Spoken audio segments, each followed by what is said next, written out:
Hi guys, and welcome to a readathon wrap-up. This particular one is for ThankfulAthon. So today is April 23rd, I believe. Yes, April 23rd. Now I have a whole nother week, but I'm just going to call it good right here. I did not complete every prompt, which is fine. I believe I found this on Twitter, so I'll try to find the Twitter page and link in the description box. I'll verify that and I'll try to figure out where I saw it. I can't remember right off the top of my head, but I am going to call it good because I don't know how much I'm going to get read this next week. It's going to be a little bit busier of a week this coming week, so I'm just going to call it good. Plus, this is the only time that I can film for this wrap-up to get it up in a semi-timely manner. So let's go ahead and get into this. So book number one was to read a book by an Indigenous author. Unfortunately, I did not get to this one. Prompt number two was to bake something. So some of these prompts are not, it was either Twitter or Instagram I saw this. Anyway, so not all of these prompts are reading prompts. Some are more like self-care or just to do something. Like this one was bake something. I made my very first loaf of banana bread from the Vegan Bacon Bikeable cookbook. I'm not vegan, I just have an egg allergy, and so where it's vegan there's not going to be any eggs in it. So I made banana bread and there was no egg in it, and it was really good. So I am very happy with that.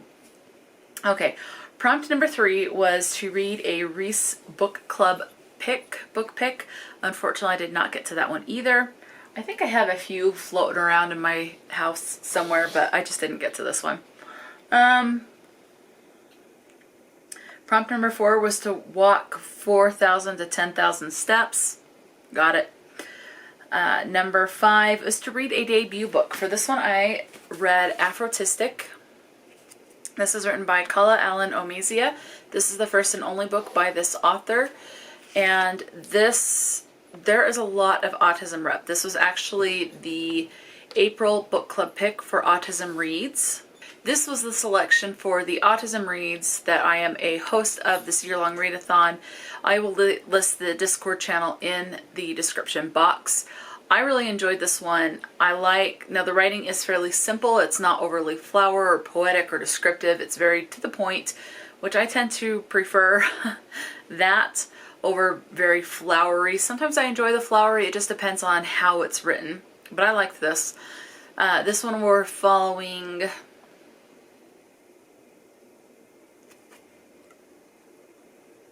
I believe it's Noah. Let me see. I can't. Told in first person. So it's all from the main character's point of view, and I believe her name was Noah. I am blanking on that, but that sounds yes, Noah. She is autistic. She is moving with, I think her dad got a new job opportunity. So she's moving with her dad, her mom, and her little brother, who is also autistic. Her dad is autistic as well. And they're moving to a different area in Florida. I don't remember if it was a different state before that. But she is trying to get on this Dean's Merit Society, which is an elite honor society program. And there's certain tasks that she has to fulfill, and she's trying to figure out how she'll fulfill that despite being autistic. The other thing that's brought up a lot is her race, where she is black.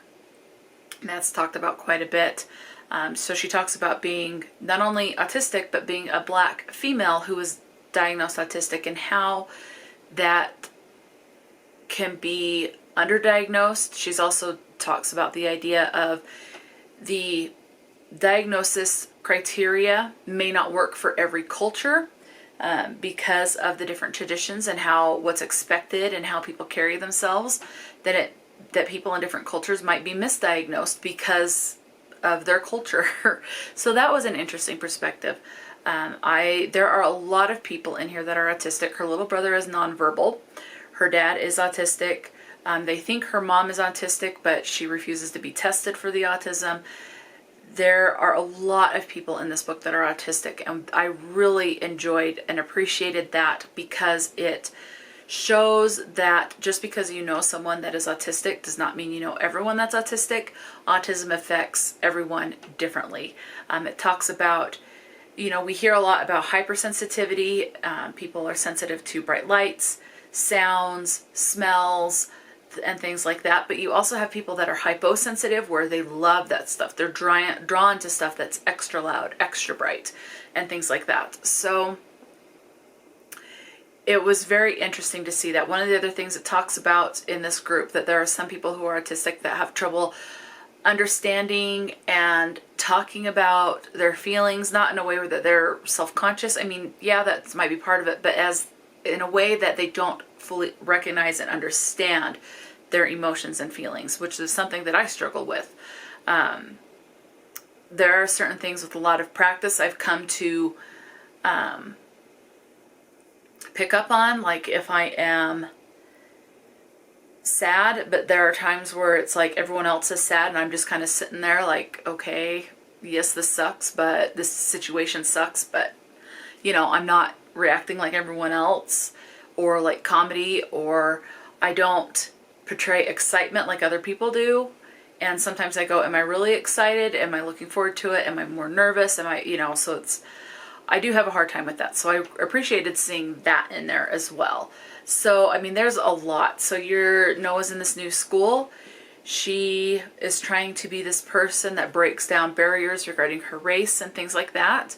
And it's like it's a coming of age for someone that is a minority racially in the school and is also neurodivergent in the school that's full of people that are neurotypical. So I enjoyed this one. I ended up giving this 5 stars, and I would love to see the author come out with another book, but there's no other book just yet. And the author is autistic as well. She was diagnosed at, I believe it said, because there's an about the author in the book, I think she was diagnosed at like age 24 or 25, so she was diagnosed a little later in life. Okay, which is pretty typical for women because they are so good at masking stuff to try to fit in and fit certain molds. So it is pretty typical for women to get diagnosed later in life. Next up was to read a mystery. I did not complete this prompt. Wait, did I read a mystery? Okay, no. I was going to say I did read a mystery because I did read a cozy mystery, but with the magical readathon that was hosted by G, I was part of Order of the Crescent, and the Order of the Crescent could start a little early, a couple days before April started. So the mystery that I was thinking about, I completed the last day of March. So it doesn't count for ThankfulAthon. So let's go ahead and move on because I didn't do that this month. Next up was to watch a movie. I didn't watch a movie. No, yes I did. I did watch a movie. I watched Unfriended. I just didn't write it down. I watched Unfriended on Netflix. That is a horror, and it kind of gave me Blair Witch vibes. Now, they weren't all out and about, but it gave me Blair Witch vibes as far as like how the movie was done. This was all done via computer screen. These kids were Skyping, and someone infiltrated their Skype group, and they're starting to be killed off one by one, and secrets are revealed. And it was that aspect of kind of from the perspective of the victim. I don't know how to describe it, but it was rated R, but it was fine. It was okay. I kind of felt like it dragged on a little too long. Wasn't the favorite or the best horror movie I've ever watched. So, but it was fine. Next up was to read a historical fiction. This one I actually read a historical fiction romance, and this book has been returned to the library. And I read The Duke Undone. I gave this 4 stars. It was written by Joanna Lowell. This one we're following Lucy. She's heading to her art school. This is a Regency romance. So it takes place a bit ago. She is heading to an art school, and it's the type of time where the women took their own class and the men were in another, so you had sexual, segregation type of a thing.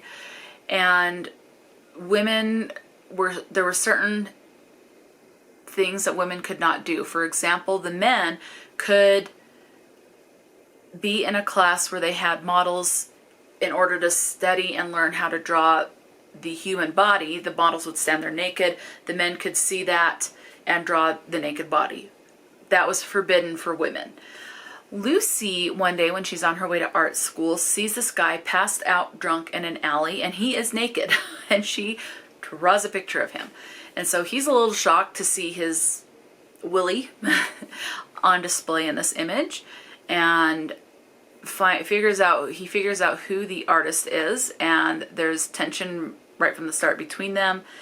They have a massive flirting episode and kiss, and it just goes from there. There were times it does get steamy at times. There were three I think parts where it did, but there's a lot of talk of how women were treated differently. For example, one of the things that was talked about is how women would be institutionalized for hysteria, which nowadays we know that is not what's going to happen. So women were sent to an asylum when they really shouldn't have been there. There's talk of how like the lower class were treated unfairly, which, you know,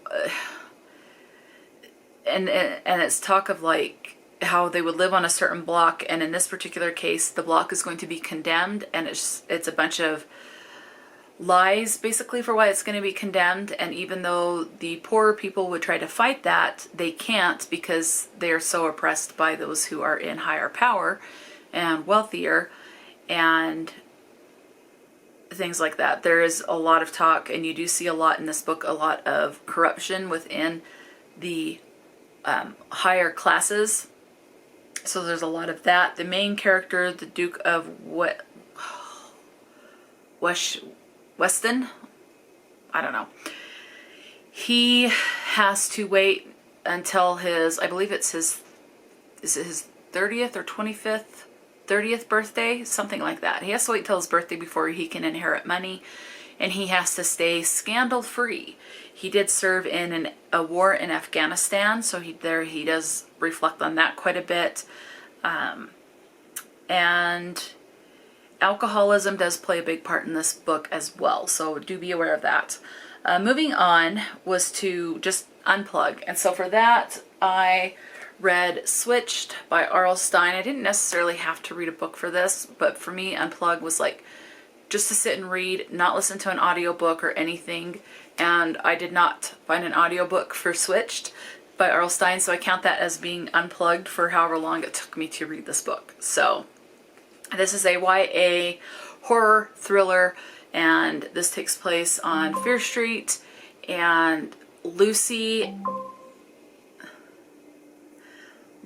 and her friend, or Nicole and her friend, we're following Nicole's perspective. Nicole's really struggling with life. Lucy is having her own struggles. They decide to go to this wall that's in the Fear Street Cemetery and jump over the wall or jump off of the wall, which will cause them to switch bodies. So Lucy is then in Nicole's body and Nicole's in Lucy's body. Nicole finds out some secrets that Lucy has kept hidden that are not so good, and so Nicole is on the hunt for Lucy, and Lucy is trying to evade Nicole because she does not want to switch bodies back. Nicole wants her body back, and so you're following along as she does that. This is one of my favorite Fear Street books, and this was like my third or fourth time. Even though I know how it ended, it was still fun to get to the ending again and delve back into this. I thoroughly enjoyed this one. I gave it 5 stars. Again, it's like my favorite Fear Street book. Next up was prompt number 10 is to read an LGBTQ plus book. For this one, I am going to count Long Distance. This is a middle grade young adult, or a middle grade graphic novel. This takes place at a summer camp. You have this girl that one of her dads, she has 2 dads, and that's why I'm counting this as an LGBT book. So it's not told from the LGBT perspective, but it does have that in there. She has to move from one state to another because one of her dads gets a job in a new town. I think she moved to New York or something. Anyway, she moved to a new area. Obviously, she's left her friend behind. You see how there's concern about losing a friend in an area that you grew up, and the dads want to send her, two dads want her to go to the summer camp where she can hopefully make some new friends. So you're just following along on this. There's talk of space, there's talk of aliens, there's a lot of talk about friendship and things like that. So I enjoyed this. I gave this one 3 stars. I think I would have enjoyed it more had it been a standard novel format, so I could have delved more into the characters' thoughts and feelings and things like that. But it was good, and I did enjoy that. So I do recommend this. I do think it was well done and things like that. So it was good. Moving on, we have to read a 2022 release. I did not do that. Prompt number 12 is to drink water. No problem. Got that done. Number 13 is like a free space. So it's like a bingo board. So this is like the free space. For this one, I went ahead and read Big Happy Mushy Lump by Sarah Andersen. This is volume 2 in the Sarah Scribbles collections. I think there's 4 in this collection. This is just a collection of basically comics. There's no plot line. So you'll have like little panels, and there's one about how, like the one I'm looking at, this girl's like, yes, I'm going to go. I'm packed for my trip. And then her uterus shows up and it's like, it's our trip. Because guess what? It's basically alluding that she's going to get her period while she's on the trip. There's talk of, like, what's another one? Snuggling with your partner in the summer versus the winter. There's expectations versus realities of someone not having washed their hair for a couple of days versus reality of what it looks like when they actually haven't.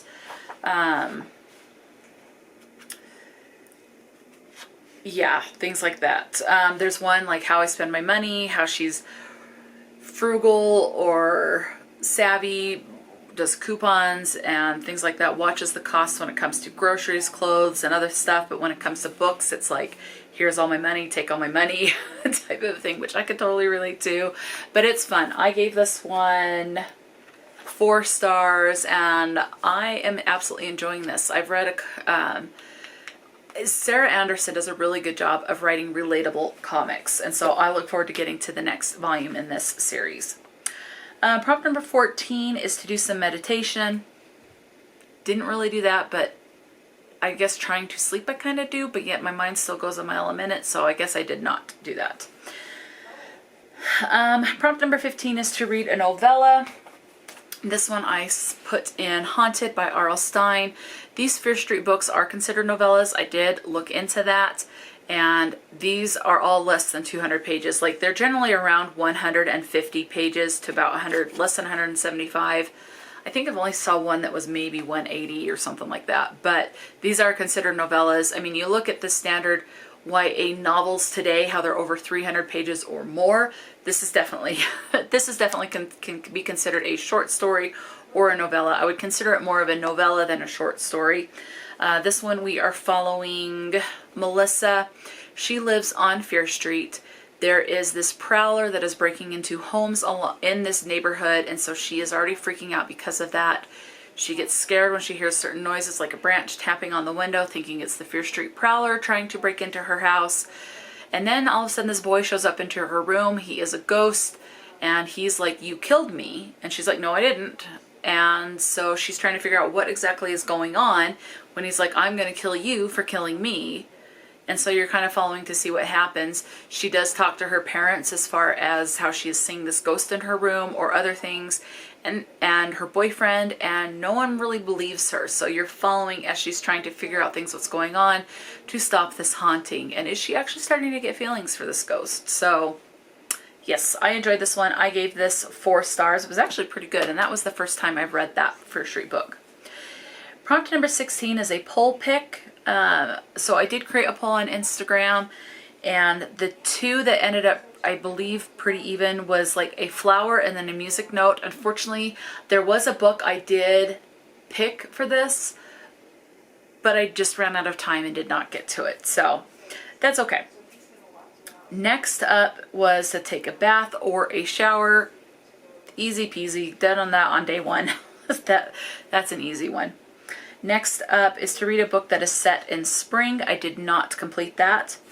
Next prompt was to journal, and I actually just journaled yesterday, so that one is completed. Prompt number 20 was to read a graphic novel. For this one, I went with Giant Days. This is the first in a kind of like a slice of life series. It follows these three girls as they are in college. This does take place somewhere in Europe. The only reason I know it's Europe is, one, the drinking age is much lower than in the US, and it talks about, it has a little symbol that I've come to learn is I believe it's the pound symbol regarding money, like it's an L with a line through it is what it looks like to me. So somewhere in Europe, I don't know exactly where, but these girls are in college. This is also LGBT. There is a girl who's finding out and realizing that she is attracted to other girls, and things like that. So it's just them coming into their own while they are now on their own in college. And one or two of them are wanting to go into the medical field. I don't know about the other one. So I've already ordered the second one, and I gave this one 4 stars. Really enjoyed it. I liked the slice of life. I like the slice of life stuff, so it was enjoyable. I do recommend it. It was good. Okay, last couple of prompts. Number 21 is to read the first book in a series. For this one, I did A Time of Dread by Gwynne. This is book number 1 in the Of Blood and Bone series. Now, this series follows the events of the Faithful and the Fallen series. So you need to read that series before you read this. There are events in the first series, the Faithful and the Fallen series. There are events in that series that are reflected on in this series. There are also some characters in this series that were in the other one. Gwynne is not afraid to kill off characters that you get attached to. This is gory because it is war. It's like Viking stuff, so you have people fighting with axes and hammers and swords, so you have dismemberment and things like that, decapitations. It does get very gory, but it is war. So this one, you would think that there was, the way things ended, the first series ended really well. And so this is just following the events of that, but it's several hundred years later, and so you're seeing how things were resolved, but certain people can become corrupt and try to restart another war. I mean, you think about it.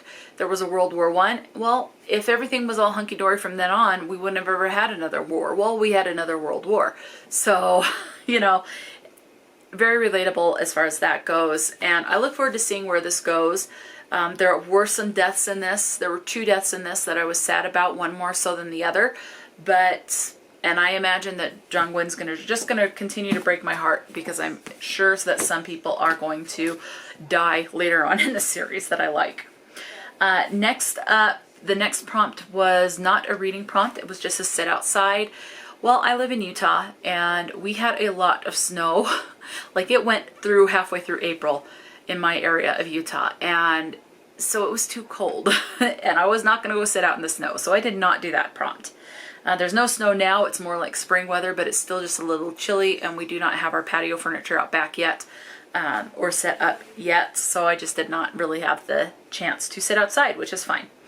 Maybe next month in May. Okay, the next one is to do a reread. So this one I reread The Wrong Number by R.L. Stine. This is my first reread of this one, and I enjoyed it. I ended up giving this one 3 stars. There were some things in this that I thought was a little... It was more of the situation of teenagers making not great decisions. In this one, they start out making prank phone calls. You can't really do the level of prank phone calls today that you used to be able to do. I remember doing prank phone calls.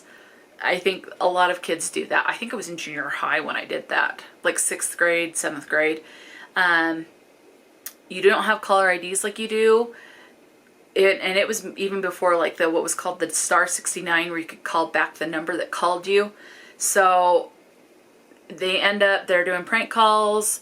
Her stepbrother moves in with them, and he decides to prank call a house, just some random number on Fear Street, and something's going on. Well, it turns out that there's a murder that's taking place on Fear Street. well, then they get blamed for it, and you're following as they try to prove an innocence, and the police are not believing them regarding the murder. So, and teenagers are just making stupid decisions, which is pretty typical of people in general. Anyway, moving on, the next prompt, the last two prompts, one was to create a playlist. I started to create one that I labeled Soothing. The only album that I have on that is the soundtrack to the Pride and Prejudice, the one with Keira Knightley. I have that on there. I do find that one very soothing. I have not added anything else to it, but I am on the hunt to add more stuff to that playlist. I just don't have anything else on there yet. So I started, but I didn't finish. The last prompt was to read an indie read, and I did not get to that, or an independently published, so not a traditionally published. I did not complete that prompt either. So that's it. Those are all the prompts for the ThankfulAthon, Readathon that took place in the month of April. Again, I have another week. I could do another one or two of these, but it's just going to be a busy week this week. So I'm not sure I'm going to be able to get another book read for this readathon. So I'm just going to call it good. I am pleased with how much I was able to complete. Let me know if you participated. What was your favorite read for the month? And talk to me in the comment section below. Until next time, stay true to yourself and enjoy a good book. And I'll talk to you later.